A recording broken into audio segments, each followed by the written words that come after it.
At the end of each and every year, you're going to get a statement. It usually comes out in November, sometimes in December. And that statement says, we've collected this much in taxes.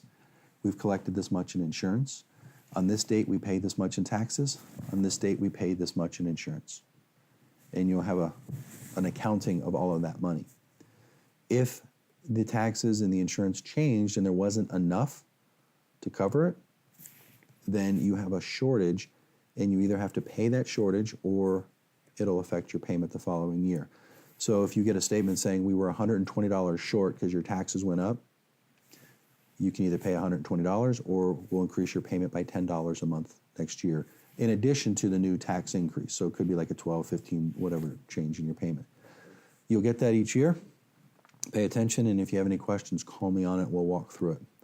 The reason why you get that statement is because this money, this taxes and insurance, that's your money for the property taxes and for the homeowner's insurance. It's just being held in something we call an escrow account. Some people call it an impound account. Various names may come from that.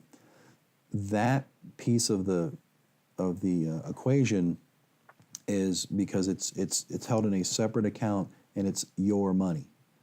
If you ever pay off this loan, when you pay off this loan, when you pay off this loan either through a refinance or selling the property or simply just paying it off because you win the lottery, whatever's being held in that account will go back to you.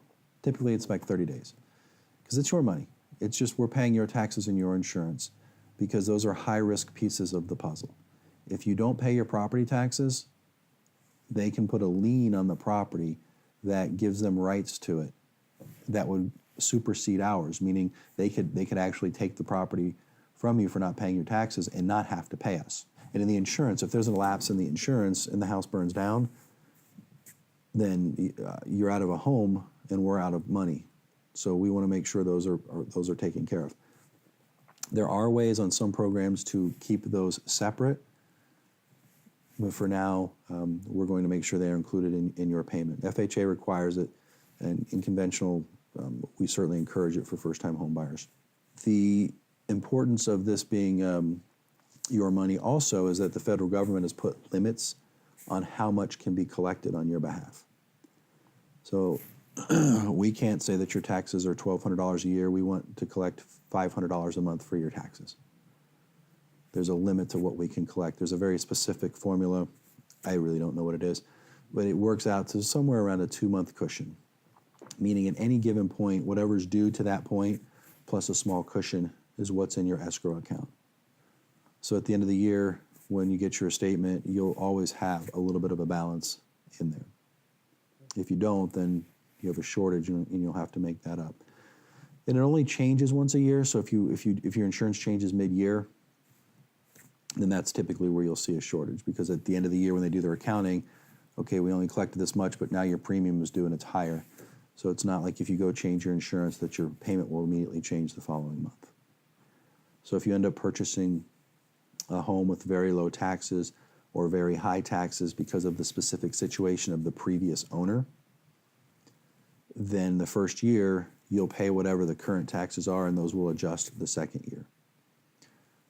We'll get into, no sense to get too deep into that. If it pops up on a property, I'll explain that to you. But if the current owner, for example, is using it as an investment property, they may be paying higher taxes than you will as a primary owner, as a primary residence owner.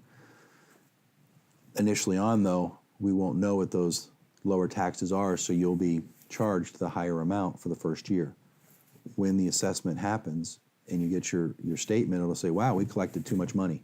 Here's a check for you for the overage in your escrow account, because we have enough to pay it, we have enough of a cushion, and we've exceeded our legal limit of what we can hold, so here's the money back to you.